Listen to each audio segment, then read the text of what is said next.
Welcome to RS educations guys. ఈ రోజున మరొక నోటిఫికేషన్ తోటి మీ ముందుకు రావడం జరిగింది. సో చూడండి, మనకు వచ్చేసరికి ఈ రోజున ఆ యొక్క నోటిఫికేషన్ ఏంటి, ఆ యొక్క ఇంపార్టెంట్ థింగ్కి సంబంధించినటువంటి అంశాలు చూద్దాం. సో చూడండి, మనకు వచ్చేసరికి institute of banking. So present వచ్చేసరికి మనకి యొక్క బ్యాంక్ ఎగ్జామ్కి సంబంధించినటువంటి ఒక కీలకమైనటువంటి అంశాన్ని వెలువరించడం అయితే జరిగింది. And at the same time ఒక నోటిఫికేషన్ కూడా రిలీజ్ చేయడం అయితే జరిగింది. సో చూడండి, మనకు వచ్చేసరికి institute of banking personal selection అని చెప్పే ఒక అంశం. So common recruitment process, recruitment of clerks. So clerk ఎగ్జామ్కి సంబంధించినటువంటి ఒక వేకెన్సీస్ డీటెయిల్స్ అయితే మనకి ఇవ్వడం జరిగింది. ఇప్పటి వరకు కూడా చూసుకుంటే మనకి ఈ యొక్క ఎగ్జామ్కి సంబంధించి చూస్తే మనకి ప్రిలిమినరీ అండ్ మెయిన్ ఎగ్జామ్కి సంబంధించి కామన్ రిక్రూట్మెంట్ ప్రాసెస్ అని చెప్తా for selection of personal for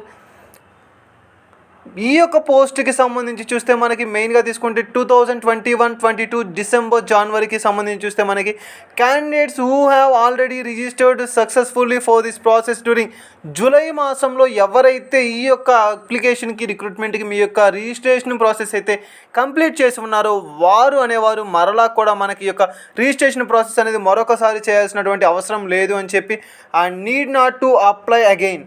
Their earlier application will be conducted for the further process. So చూడండి, మనకు వచ్చేసరికి వీరి కొరకు ఒక ఫ్రెష్ నోటిఫికేషన్ అయితే రిలీజ్ చేస్తారు. At the same time present ఉన్నటువంటి ఈ యొక్క నోటిఫికేషన్కి సంబంధించి అగైన్ మీరు రిజిస్ట్రేషన్ చేసుకోవాల్సినటువంటి అవసరం అయితే ఏమాత్రం లేదు అని చెప్పి వెలువరించడం అయితే జరిగింది. సో గైస్, మెయిన్గా కాన్సెప్ట్లోకి వచ్చేద్దాం. ఈ యొక్క క్లర్క్ జాబ్కి సంబంధించినటువంటి యొక్క అప్లికేషన్ ప్రాసెస్ కావచ్చు అండ్ ఈ యొక్క రిక్రూట్మెంట్కి సంబంధించి చూస్తే ఏ విధంగా మనల్ని రిక్రూట్ చేసుకోవడం అయితే జరుగుతుంది అండ్ ఎగ్జామ్ అయితే మనకి ఏ విధంగా కండక్ట్ చేయడం అయితే జరుగుతుంది. సో చూడండి, డేట్స్ చూసుకుంటే మనకి ఆన్లైన్ ఎగ్జామినేషన్ ప్రిలిమినరీ ఎగ్జామ్స్కి సంబంధించి December 2021 అండ్ మెయిన్గా తీసుకుంటే main exam December 21 January 2022 and online examination mains ఎగ్జామ్కి తీసుకుంటే మనకు వచ్చేసరికి January or February 2022 అండ్ మెయిన్గా తీసుకుంటే మరొక ఇంపార్టెంట్ ప్రొవిజనల్ అలాట్మెంట్ వచ్చేసరికి మనకి నెక్స్ట్ 2022లో ఉన్నటువంటి ఏప్రిల్ మంత్లో మనకి ఇవ్వనున్నారు. సో టోటల్గా డీటెయిల్డ్ ఇన్ఫర్మేషన్ అయితే ప్రొవైడ్ చేయడం అయితే జరిగింది. సో ఈ యొక్క బ్యాంకింగ్ ఎగ్జామ్స్కి సంబంధించి యొక్క క్లర్క్ జాబ్కి సంబంధించి అప్లికేషన్ అయితే రిలీజ్ చేయడం అయితే జరిగింది. అండ్ మెయిన్ ఇంపార్టెంట్ థింగ్ మనకు వచ్చేసరికి ఈ యొక్క డేట్స్కి సంబంధించి ఏ విధంగా ఉంటుందని చెప్పి ఏజ్ రిలాక్సేషన్ తీసుకుంటే చూడండి, మనకు వచ్చేసరికి క్యాస్ట్ వైడ్గా తీసుకుంటే 5 years, ట్రైబ్స్ అని అదేవిధంగా non creamy layer other backward classes 3 years and personal with disabilities 10 years. At the same time ex service men plus 3 years and మెయిన్గా తీసుకుంటే person affected by the rewards 5 years అయితే ఇవ్వడం జరిగింది. So టోటల్గా తీసుకుంటే ఈ యొక్క ఏజ్ రిలాక్సేషన్ని బేస్ చేసుకొని మనకి మినిమం వచ్చేసరికి 20 years అండ్ మ్యాక్సిమం వచ్చేసరికి 28 years అయితే ఇవ్వడం అయితే జరుగుతుంది. సో చూడండి గైస్, మనకి ఈ యొక్క ఏజ్ క్వాలిఫికేషన్ చూసాం. At the same time education qualification మనకు వచ్చేసరికి ఈ యొక్క ఎడ్యుకేషన్ క్వాలిఫికేషన్ తీసుకుంటే ఎవరైనా సరే మనకి యొక్క మినిమం ఈ యొక్క డిగ్రీ అనేది గ్రాడ్యుయేషన్ అనేది ఒక డిసిప్లిన్ యూనివర్సిటీలో కంప్లీట్ చేసి ఉండాలి అని చెప్పి వెలువరించడం అయితే జరిగింది. సో టోటల్గా తీసుకుంటే ఏజ్ రిలాక్సేషన్ అండ్ ఏజ్ అదేవిధంగా qualification, education qualification and exam dates ఎప్పుడు ఉంటాయి వీటన్నిటి గురించి కూడా చూసాం. బట్ నవ్ వచ్చేసరికి మనకి యొక్క ఎగ్జామ్ ప్యాటర్న్. సో ఈ యొక్క preliminary exam and mains exam అయితే ఉంటాయని చెప్పాను. సో ప్రిలిమినరీ ఎగ్జామ్ యొక్క ప్యాటర్న్ ఏంటి, మెయిన్స్ ఎగ్జామ్ యొక్క ప్యాటర్న్ ఏంటి చూద్దాం. సో ఈ యొక్క ప్రిలిమినరీ ఎగ్జామ్కి సంబంధించి చూస్తే మనకు వచ్చేసరికి English language, numerical ability and reasoning ability అని చెప్పి టోటల్గా 100 మార్క్స్కి ఉంటుంది. 100 minutes అనేది మనకి మ్యాక్సిమం టైం అయితే ఉండడం అయితే జరుగుతుంది. టోటల్గా తీసుకుంటే మ్యాక్సిమం 100 మార్క్స్కి ఉంటుంది. నెంబర్ ఆఫ్ క్వశ్చన్స్ వచ్చేసరికి 100 ఉంటాయి అండ్ టైం లిమిట్ వచ్చేసరికి 60 minutes, 20 minutes each topic carries 20 minutes అనేది మనకి టైం ఇవ్వడం అయితే జరుగుతుంది. సో టోటల్గా తీసుకుంటే 60 minutes, 100 bits, 100 marks అయితే మనకు ఉండడం అయితే జరుగుతుంది.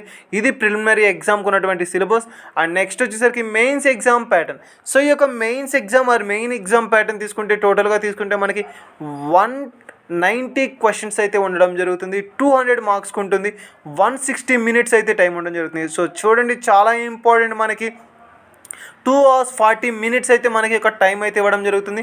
అండ్ టోటల్ మార్క్స్ తీసుకుంటే 200 అనేది మనకి 200 మార్క్స్కి ఎగ్జామ్ అనేది కండక్ట్ చేస్తారు. అండ్ అదేవిధంగా నెంబర్ ఆఫ్ క్వశ్చన్స్ వచ్చేసరికి 190 questions ఉంటాయి. దీంట్లో ఉన్నటువంటి సిలబస్, సో ఎగ్జామ్ ప్యాటర్న్లో మనకి సిలబస్ ఏముంటుందంటే general and financial awareness, general English వచ్చేసరికి మనకి 40 మార్క్స్కి ఉంటుంది. జనరల్ అండ్ ఫైనాన్షియల్ అవేర్నెస్ వచ్చేసరికి మనకి 50 మార్క్స్కి ఉంటుంది. రీజనింగ్ ఎబిలిటీ వచ్చేసరికి 60 మార్క్స్కి ఉంటుంది. అండ్ క్వాంటిటేటివ్ యాప్టిట్యూడ్ వచ్చేసరికి 50 మార్క్స్కి ఉంటుంది. సో టోటల్గా 200 మార్క్స్కి ఉంటుంది. 190 క్వశ్చన్స్ అయితే ఇవ్వడం జరుగుతుంది. టోటల్గా 160 మినిట్స్ అయితే మనకి టైం ఉండడం జరుగుతుంది. సో ఈ విధంగా ఈ యొక్క IBPS క్లర్క్ జాబ్కి నోటిఫికేషన్ అయితే మనకి రిలీజ్ చేయడం అయితే జరుగుతుంది. సో ఈ యొక్క నోటిఫికేషన్కి సంబంధించి ప్రిలిమినరీ ఎగ్జామ్ ఏ విధంగా జరుగుతుంది అండ్ మెయిన్స్ ఎగ్జామ్ ఏ విధంగా జరుగుతుంది. అట్ ద సేమ్ టైం తీసుకుంటే మనకి ఈ యొక్క ఎగ్జామ్ అనేది ఏ యొక్క లాంగ్వేజ్లో చూస్ చేసుకోవచ్చు. సో చూడండి, మోస్ట్ ఇంపార్టెంట్ ఆంధ్రప్రదేశ్ ఏపీకి సంబంధించిన వారైతే English, Hindi and Telugu language, and కర్ణాటకకి సంబంధించి అయితే English, Hindi and Kannada, and అదేవిధంగా తమిళనాడు, తెలంగాణకి సంబంధించినటువంటివి కూడా ఇవ్వడం అయితే జరుగుతుంది. సో టోటల్గా 2 తెలుగు రాష్ట్రాలకు సంబంధించినటువంటి వారు ఎవరైతే ఉన్నారో అప్లై చేసుకోండి. వారు మనకి ఈ యొక్క ఎగ్జామ్ని తెలుగు లాంగ్వేజ్లో కూడా రాసేటువంటి ఒక పాసిబిలిటీ అయితే ఇవ్వడం అయితే జరిగింది.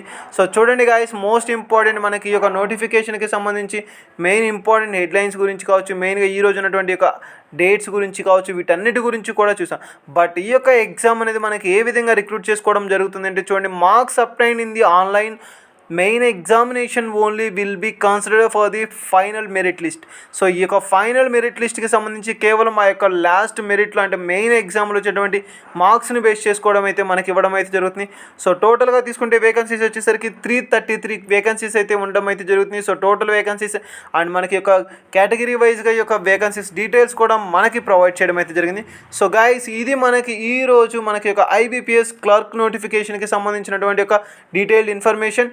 ఇవే కాకుండా మన ఛానల్లో మరెన్నో నోటిఫికేషన్కి సంబంధించినటువంటి అప్డేట్స్ కావచ్చు, జాబ్ ప్రొఫైల్స్ కావచ్చు, at the same time part time jobs కూడా అప్లోడ్ చేయడం అయితే జరుగుతుంది. సో ఇంట్రెస్టింగ్ క్యాండిడేట్స్ ఎవరైనా ఉంటే విజిట్ చేయండి. మా వీడియోస్ కానీ, మా యొక్క డైలీ అప్డేట్స్ కావచ్చు, మా యొక్క ప్రతి అప్డేట్స్, ఈవెన్ లైవ్ అప్డేట్స్ కావచ్చు, ఎవ్రీథింగ్ మీరు కనుక పొందాలి అనుకుంటే యాప్టిట్యూడ్ క్లాసెస్ని కూడా స్టార్ట్ చేసాం. సో ఇలా ప్రతి ఒక్క అప్డేట్ని మీరు కనుక పొందాలి అండ్ మీకు కనుక రావాలి అనుకుంటే సబ్స్క్రైబ్ చేసుకోండి. మా యొక్క ప్రతి అప్డేట్ని, ప్రతి వీడియోని మీరు పొందడం అనేది జరుగుతుంది. Thank you guys.